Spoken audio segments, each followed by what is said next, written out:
صلوا علیہ وسلموا تسلیما اللہم صلی علی سیدنا و مولانا محمد وعلی آلہ واصحابہ وبارک وسلم. محمد سید الکونین والثقلین والفریقین من عرب ومن عجم. مولاي صل وسلم دائما ابدا على حبيبك خير الخلق كلهم.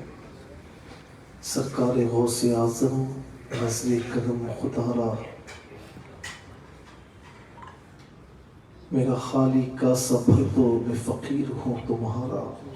جھولی تو میری بھر لو ورنہ کہے کہ دنیا ایسے سخی کا منگتا پھرتا ہے مارا مارا. سب کا کوئی نہ کوئی دنیا میں آسرا ہے، میرا بجز تمہارے کوئی نہیں سہارا.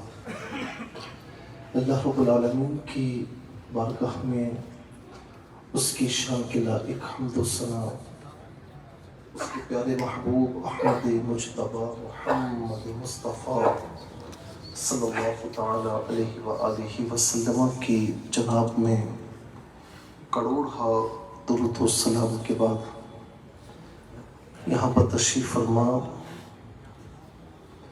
پیر طریقت شہزادہ ناصر صاحب سیدہ مجدہ اطال اللہ عمرہ اور ہمارے انتہائی سینئر عالم دین اور بچپن سے جن کو ہم دیکھتے سنتے آ رہے ہیں، انتہائی واجب الاحترام حضرت علامہ مولانا ابرار رحمانی صاحب اطال اللہ عمرہ، ان دونوں کی موجودگی میں میرا کہنا بنتا نہیں ہے، لیکن الحکم فوق الادب. علامہ صاحب نے حکم فرمایا تو حکم جو ہے وہ ادب سے فوقیت رکھتا ہے. میں چند منٹس آپ کے لوں گا. اللہ تبارک و تعالیٰ کا جو نیک بندہ بنتا ہے نا، اس کے لیے کچھ نہ کچھ اسے کوشش کرنی ہوتی ہے. بغیر کوشش کے راتوں رات کوئی کہے کہ میں، ہو سکتا ہے کہ کوئی راتوں رات امیر بن جائے، کسی راتوں رات منصب مل جائے. یہ بھی عین ممکن ہے کہ اللہ تبارک و تعالیٰ جس کا چاہے دل اپنی جانب لمحوں میں پھیر دے.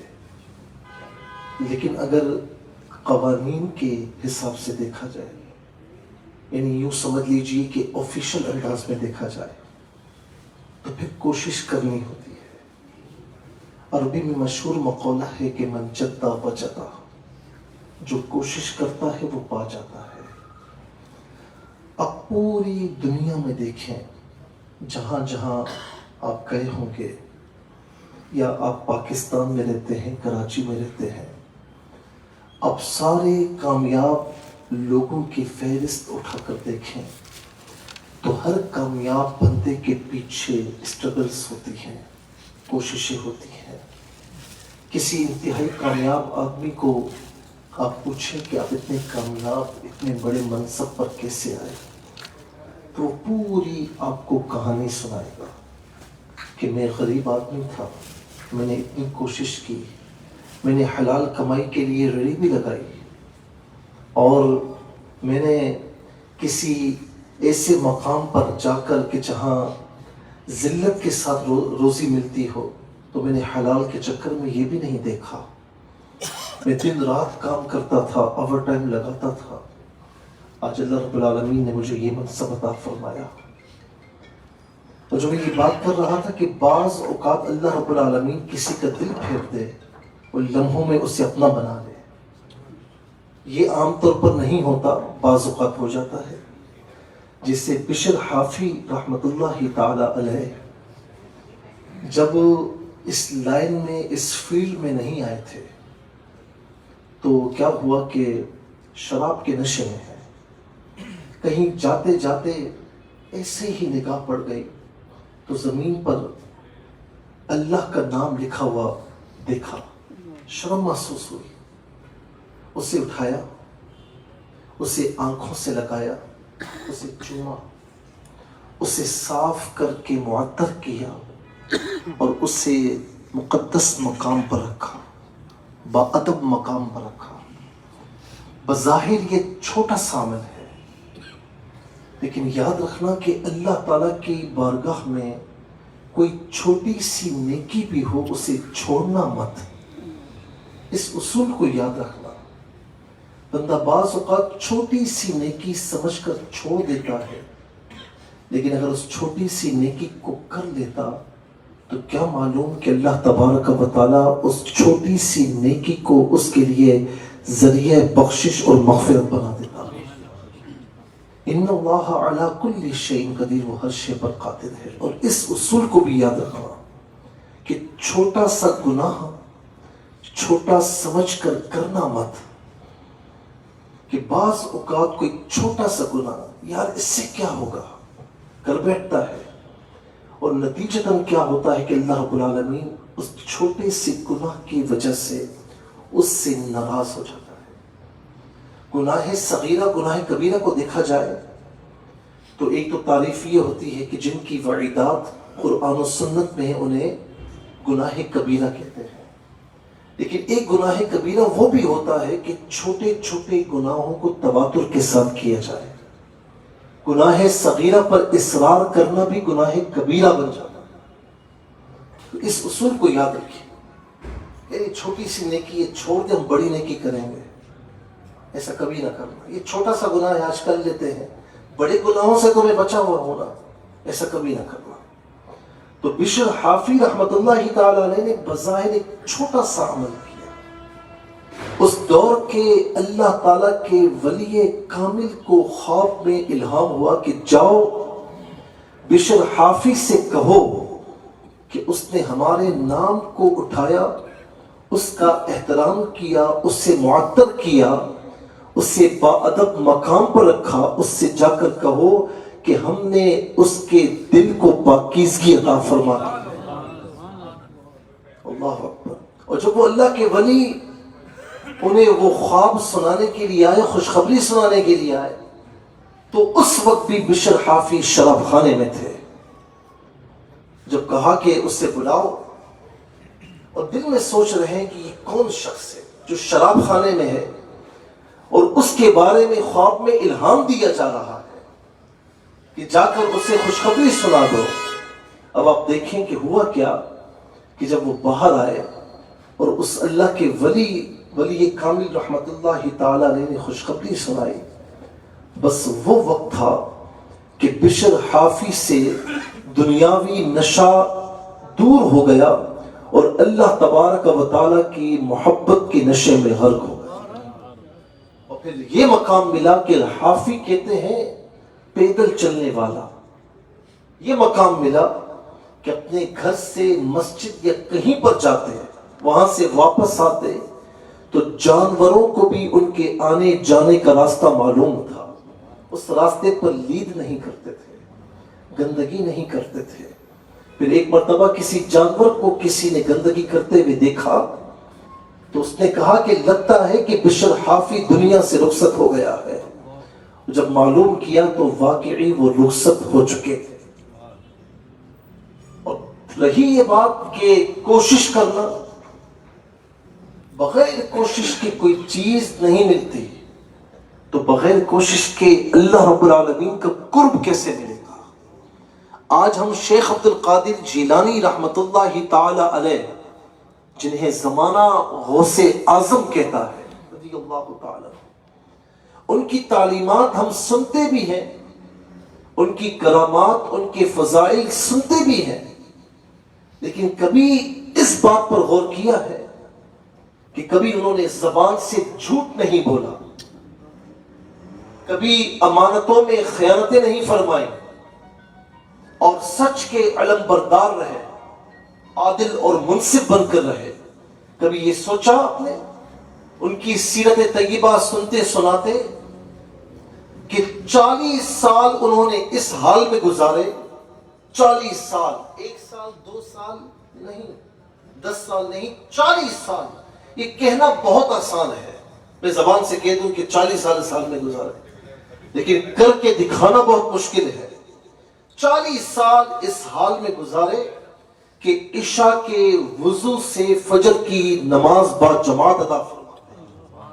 کبھی کسی نے آپ کو با جماعت نماز چھوڑتے ہوئے نہیں دیکھا، کسی نے نہیں دیکھا. اور ریاضت مجاہدات فرماتے ہیں کہ 15 سال میں جنگل بیابانوں میں ریاضتیں کرتا رہا، اللہ کی بارگاہ میں کوششیں کرتا رہا. اور کبھی ایسا ہوتا کہ مدتوں تک مجھے کھانا نہ ملتا، پتے کھا کر گزارا کرتا. کبھی فرماتے کہ مدتوں تک مجھے جو ہے وہ پانی نہیں ملتا، پتوں کا رس چوسا کرتا. پھر ایک وقت ایسا آیا کہ آپ نے روزے رکھے، اور ایک مرتبہ یہ ہوا کہ افطار کے وقت، افطار سے پہلے یہ سوچا. دیکھیں نا، جو اللہ تعالیٰ کی طرف آتا ہے نا، اللہ تعالیٰ اسے خالی ہاتھ نہیں چھوڑتا. وہ خود فرماتا ہے کہ والذین جاہدوا فینا، جو لوگ ہماری بارگاہ میں کوشش کرتے ہیں، لنہدینہم سبلنا، ہم اس کے راستوں کو کھولتے چلے جاتے ہیں. اب غوث اعظم رضی اللہ تعالی عنہ نے ریاضتیں کی، مجاہدات فرمائے، اور پھر راستے کیسے کھلے؟ افطار سے پہلے فرماتے ہیں کہ میں نے سوچ لیا کہ جب تک مجھے اللہ نہیں کھلائے گا میں نہیں کھاؤں گا. کہا کہ افطار کے وقت ایک آنے والا آیا، اس نے مجھے خوان دیا، دسترخوان جسے کہتے ہیں، جس میں کھانا وغیرہ. تو میں نے کہا میں نہیں کھاؤں گا. یہاں تک کہ میرے پیر صاحب شیخ ابو سعید مخزومی رحمت اللہ تعالی علیہ وہاں سے گزرے، تو انہوں نے فرمایا کہ کھا لو. میں نے ان کے سامنے کچھ نہ کہا، لیکن کھایا نہیں. دل میں نیت تھی کہ جب وہ کھلائے گا تو میں کھاؤں گا. یہاں تک کہ ابو سعید مخزومی رحمت اللہ تعالی علیہ جب اپنے مقام پر تشریف لے گئے، بلایا اور بلا کر اپنے ہاتھوں سے کھلایا اور کہا کہ یہ میں تجھے نہیں کھلا رہا، میں کسی کے حکم سے آ کر تجھے کھلا رہا ہوں. قسمیں دے دے کے کھلاتا ہے پلاتا ہے تجھے، پیارا اللہ تیرا چاہنے والا تیرا. یہ پھر وہ مقام ہے جو انتہائی کوششیں کرنے کے بعد اللہ رب العالمین نے آپ کو عطا فرمایا. اور پھر گفتگو میں اخیر میں لے کر جا رہا ہوں وہ واقعہ کہ جب آپ ریاضتوں کے عروج پر تھے، مجاہدات کے عروج پر تھے، کہتے ہیں کہ ایک بادل آیا اور اس وقت پیاسے بہت تھے. کہا کہ بادل نے پانی برسایا، تو فرماتے ہیں کہ اپنا منہ میں نے اس کی طرف کیا تاکہ کچھ پانی میرے منہ میں آ جائے. کسی طریقے سے میں نے پانی پیا.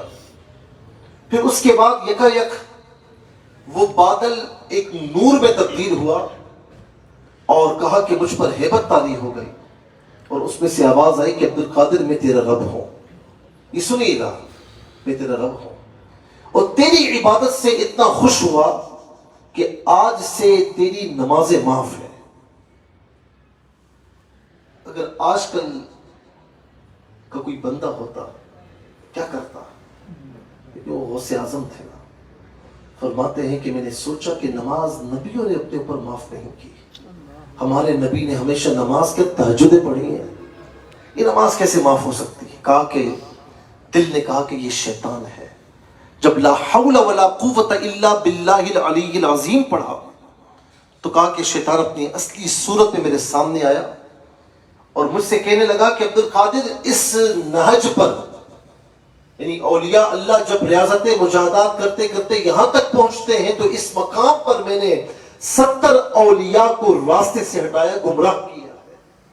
پھر اس نے حملہ کیا، اس نے کہا کہ عبد القادر تجھے تیرے علم نے بچا لیا.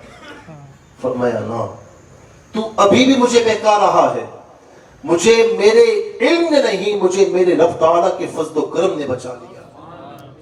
پھر وہ مقام کے قدمی ہاتھی علی رقبت کل ولی اللہ، جب یہ فرماتے ہیں کہ میرا یہ قدم آج سے ہر ولی کی گردن پر ہے، تو صرف آپ کے دور کے ولی نہیں، جو آپ سے پہلے گزرے صحابہ کرام اور ائمہ اہل بیت اطہار کو چھوڑ کر جو اولیاء کاملین گزرے، جو آپ کے دور کے ہیں، جو آپ کے دور کے بعد تا قیامت اولیاء کاملین آئیں گے، سب کے لیے فرمایا کہ میرا یہ قدم آج سے ہر ولی کی گردن پر ہے۔ اور اس وقت خواجہ غریب نواز علیہ رحمہ خراسان کی پہاڑیوں میں ریاضتیں فرما رہے تھے، اور وہیں سے آواز پہنچی اور وہیں سے پکارا کہ یا عبد القادر، آپ کا قدم میری گردن پر نہیں ہے، بل علا راسی و عینی، بلکہ میرے سر اور میری آنکھ کی پتلیوں پر ہے۔ وہیں سے غوث اعظم نے سماعت فرمایا کہ غیاث الدین کا بیٹا بازی لے گیا۔ یہ مقام جو ملتا ہے نا، یہ حضور نبی کریم علیہ السلام کی اطاعت، اللہ تعالیٰ کی اطاعت تو پہلے، رسول اللہ صلی اللہ علیہ وسلم کی اطاعت، اور حضور نبی کریم علیہ السلام کے نقش قدم پر چلنے سے ملتا ہے، آپ کی سنتوں کی اتباع سے ملتا ہے۔ غوث اعظم رضی اللہ تعالیٰ عنہ کی کتاب الفتح الربانی اٹھا کر دیکھیں، اس میں جتنی مجالس ہیں 60 مجالس کا ذکر ہے۔ آپ کو توحید و رسالت، عمل قلب کی صفائی اور عمل اور اخلاص، بنیادی طور پر یہ چیزیں ملیں گی۔ اللہ تبارک و تعالی ہمیں بھی اخلاص کے ساتھ، اچھی نیتوں کے ساتھ نیک اعمال کی توفیق عطا فرمائے۔ اب کوئی دوسرا غوث اعظم تو نہیں آئے گا، کوئی دوسرا خواجہ غریب نواز بھی نہیں آئے گا، کوئی دوسرے شیخ شہاب الدین سہروردی بھی نہیں آئیں گے، کوئی دوسرے خواجہ بہاؤالدین نقشبند بھی نہیں آئیں گے، کوئی دوسرا بابا فرید بھی نہیں آئے گا۔ وہ آئے، وہ اپنے دور میں، یعنی جب وہ آئے تو وہ اپنی خصوصیات میں یکتا تھے، ان جیسا دوسرا کوئی نہیں۔ تو ہم تو ان کی قدموں کی خاک بھی نہیں بن سکتے، لیکن اتنا ضرور کر سکتے ہیں کہ ہم ان کے نقش قدم پر چل کر جنت میں داخل ہو سکتے ہیں۔ اللہ تبارک و تعالی ہمیں اولیاء کاملین کی سچی اتباع نصیب فرمائے۔ اور میں آخر میں صاحب خانہ کا شکریہ ادا کرتا ہوں جو میرے پاس بھی تشریف لائے تھے، بڑی محبتوں کے ساتھ دعوت دی۔ نام میرا محمد احمد صاحب، اور ان کے صاحبزادے بھی تشریف لائے تھے، فاروق بھائی جو درمیان میں واسطہ بنے، اور ان کا بہت شکریہ صاحب خانہ کا بھی کہ ماشاءاللہ اتنے نیک بزرگ کے ساتھ ملاقات کی مجھے توفیق نصیب ہوئی۔ اللہ تبارک و تعالی اس پیاری محفل کی برکتیں صاحب خانہ کو، ان کے گھر والوں کو اور گھر کو، اور جتنے احباب یہاں پر موجود ہیں سب کو عطا فرمائے۔ میں ان اشعار پر اپنی بات کو ختم کرنا چاہوں گا کہ واہ کیا مرتبہ اے غوث ہے بالا تیرا، اونچے اونچوں کے سروں سے ہے قدم اعلیٰ تیرا، سب بھلا کیا کوئی جانے کہ کیسا تیرا، اولیاء ملتے ہیں آنکھیں وہ ہے طلبہ تیرا۔